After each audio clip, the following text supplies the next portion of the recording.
Hi guys. So remember this compost we built in the beginning of the year? It's still here and I've added to it slowly over the summer. But now I have to make a decision if I'm gonna if I'm either going to continue to let it rot down and add to it, or if I'm gonna take some from it now. So what I already decided, guys, is that I'm actually gonna leave this because I mixed it all up. And even though there's a couple inches of nice soil at the bottom, and remember, this has just been garden scraps. There's no food in here, no animal waste, not yet. And this has been rotting down since we did it. I think in May is when I started making this. So it's rotted down quite a bit. It actually was up to here, went down. I added a couple more layers of the sticks here, and all the way down here is a couple nice layers of soil, but we're gonna leave that. And what I've done is I've already mixed it up and I've added some fresh greens, lots of fresh greens. And the stuff in here is, I'll show you here, it's rotted down pretty good.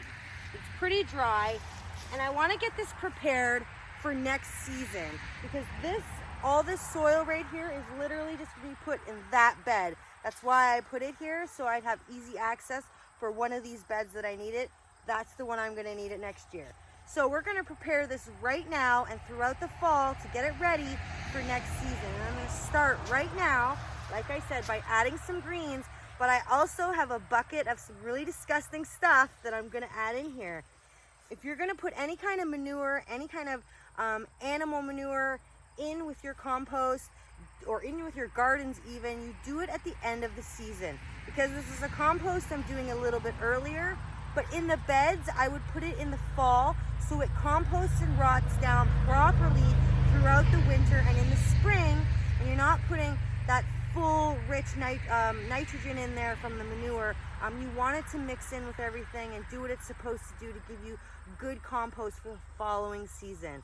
So unless your manure has already been rotted down a couple seasons, this one is, I'm going to use some horse manure. It's 2 seasons. I'd like to get a little bit more out of that. One more would be good.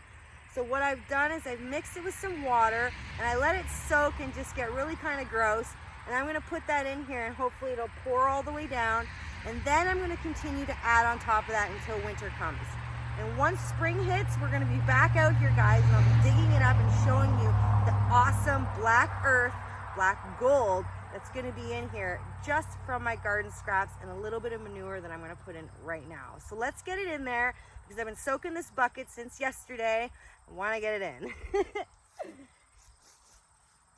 So this is just organic horse manure from a friend of mine, and I soaked it. It's so gross.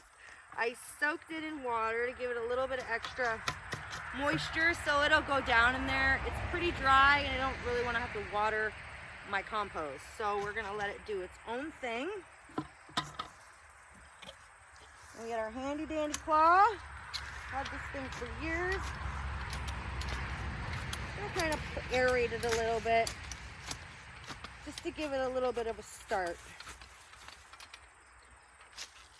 So again, I've added the fresh greens in here because it's just going to add a little extra nutrients in there as this all continues to compost and rot down.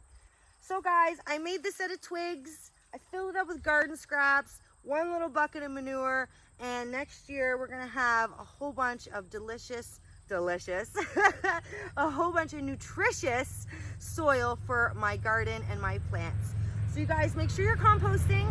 Even if it's just your scraps from the garden, it's not food waste, or if you have animals or whatever, make sure you're at least saving your weeds to compost down for next season, because it's going to give you some great black earth. So composting, guys, skill of the week, this week's sustainable skill of the week. And if you're composting, and if you're going to post anything related to composting, use the hashtag or tag me, and I'll make sure to share with everybody that you are participating in the sustainable skill of the week, because we all need to learn these skills, being self-sufficient, and that's why we're doing this every week, a new skill. Some big, some small, some essential, some not. If you're growing food, composting is essential. So make sure you get composting however you need to in your yard. It's super important for your health of your garden and your vegetables and fruits and all that stuff. So The ladies, can you see them? I love the ladies. So we'll be back. I have some more posts coming this week about composting. I'm going to share a couple different tips for you guys, how to compost inside, outside, and in different ways. So keep your eyes peeled for that, and have a good day. Don't forget to compost.